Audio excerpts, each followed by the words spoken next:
എപ്പോൾ മുതൽ ഒരു കുഞ്ഞിന് വേണ്ടി ഒരുങ്ങണം? എനിക്ക് തോന്നുന്നു എന്ന് നിങ്ങളുടെ ജീവിത വിളി വിവാഹമാണെന്ന് തിരിച്ചറിയുന്നു, ആ നിമിഷം മുതൽ തന്നെ നിങ്ങൾ നിങ്ങളുടെ കുഞ്ഞിൻ്റെ വരവിന് വേണ്ടി പ്രാർത്ഥിച്ചൊരുങ്ങേണ്ടിയിരിക്കുന്നു. അതാണ് അതിൻ്റെ ഒന്നാം പാഠം. അതിന് ഏറ്റവും നല്ല മാതൃക പരിശുദ്ധ അമ്മയാണ്. പരിശുദ്ധ അമ്മയും ആ കാലഘട്ടങ്ങളിൽ ഉണ്ടായിരുന്ന എല്ലാ യഹൂദ വനിതകളും രക്ഷകൻ വരുമെന്ന് വിചാരിച്ച് അവരുടെ ബാല്യം മുതലേ പ്രാർത്ഥിച്ചൊരുങ്ങുമായിരുന്നു, എന്നെ രക്ഷകന്റെ അമ്മയാക്കണമേ. ഇതൊരു നല്ല പ്രാർത്ഥനയാണ്. അപ്പോൾ നമുക്കും ഇന്നൊന്ന് പ്രാർത്ഥിക്കേണ്ട വിഷയമായി ചെറുപ്പക്കാരും യുവതി യുവാക്കളും വിവാഹത്തിന് ഒരുങ്ങുന്നവരെല്ലാം പ്രാർത്ഥിക്കട്ടെ. അവരുടെ യൗവനം മുതലൊക്കെ തന്നെ പ്രാർത്ഥിച്ച് തുടങ്ങട്ടെ, എന്നെ നല്ലൊരു അപ്പനാക്കണമേ, എന്നെ ഒരു നല്ല അമ്മയാക്കണമേ എന്ന്.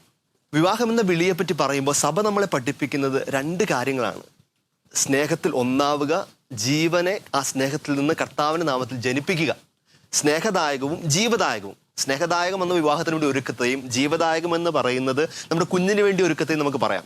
ജീവദായകം എന്ന് പറയുമ്പോൾ നമ്മൾ ശരിക്കും ദൈവത്തിന് തുല്യരാവുകയാണ്. അതായത് ഒരു കപ്പിൾ, ഭർത്താവും ഭാര്യയും ജന്മം കൊടുക്കുന്നതിലൂടെ ദൈവത്തിൻ്റെ സൃഷ്ടികർമ്മത്തിൽ പങ്കാളികളാവുകയാണ്. എത്രയോ മഹോന്നതമായൊരു സ്ഥാനമാണ് അന്നേരം ഒരു സ്ത്രീക്കും ഒരു പുരുഷനും ദൈവം കൊടുക്കുന്നത്. ദൈവത്തിന് തുല്യരാക്കുകയാണ് സൃഷ്ടികർമ്മത്തിൽ.